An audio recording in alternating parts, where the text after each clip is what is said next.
But even though a lot has changed in our country in the last 4 years, even though a lot has changed in my personal life, what I always hold on to, what hasn't changed, what has remained a constant in my life, is what happened to me on the morning of October the 12th of 1994.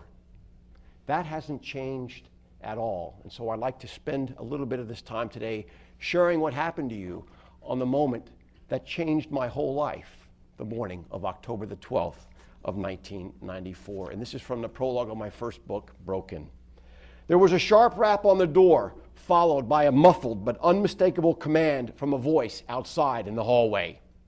"We want the white guy, just the white guy. We know he's in there. He comes out now and there's no trouble for anyone later."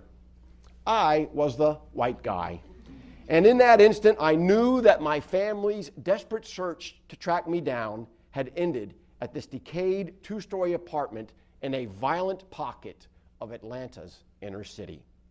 Terrified, I rushed around the room, trying to warn the other crackheads to sit still and keep quiet.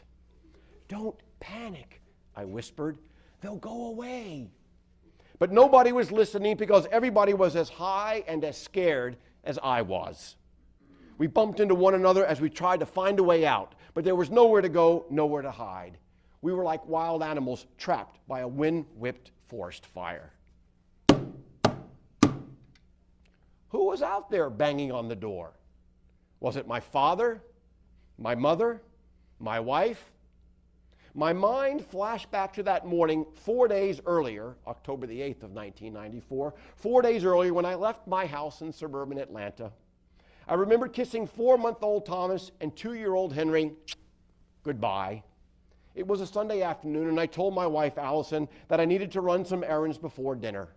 I drove to the parking lot on the corner of Boulevard and Ponce de Leon Avenues, approached a drug dealer with a thick scar running from his left ear down to the corner of his mouth, and paid him $100 for 6 marble-sized rocks of crack cocaine.